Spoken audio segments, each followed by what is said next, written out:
So I have 3 boys, and my oldest and my youngest are nearly perfect, okay? Absolutely perfect. They like going to school, they like learning, they're so well behaved. Like if somebody else is acting up in class, the teachers are like, you should be more like my sons. But my middle boy, he's the opposite, total opposite. He's not bad, but he doesn't like to sit there and learn. He wants to socialize. He wants to be the funny guy. And when there is somebody that is kind of like a bully or kind of tries to instigate Clyde reacts. He does not calm down. He just reacts fast and he gets in trouble. So there's been some issues already this 4th grade year.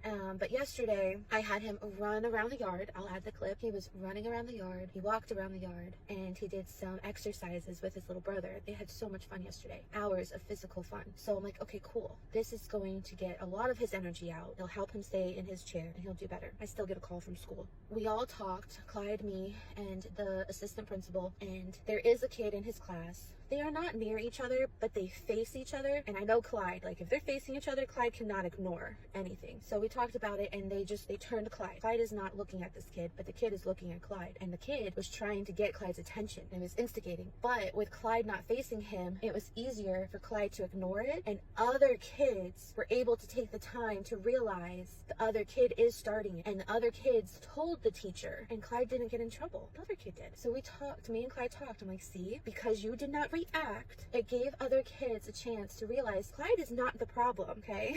So that's really good. I hope that soaked in. We talked yesterday, but I have been looking into possibly homeschooling Clyde just because he needs more one-on-one and he's very social and it is hard for him to understand some certain things. But I'm hoping this is going to work because I'm giving it another week, because if I start him on a homeschool course, it's gonna cost me around $600 for a curriculum that I'm interested in. It's easy to send in a letter here in Florida to the superintendent and get him out of school, but I have to prove that I am teaching him a curriculum. And all the free stuff is annoying. I don't like that. I'm gonna pay for a curriculum. It's all there. I've checked it out.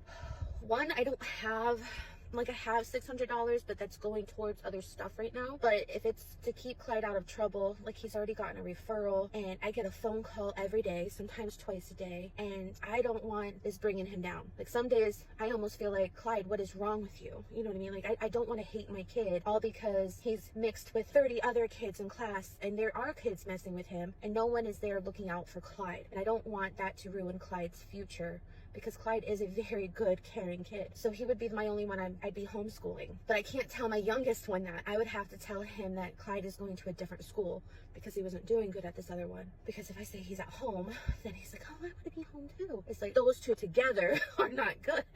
They're both Aries and they already butt heads a lot. And Denver does so good in school. So I'm only doing this for Clyde, but we'll see how the week goes because his baby's going to be here. But if I have to take Clyde out and teach him at home, I will, because I rather make the right decision for my kid instead of giving him up into the system and just ruining his life because I wasn't there for him.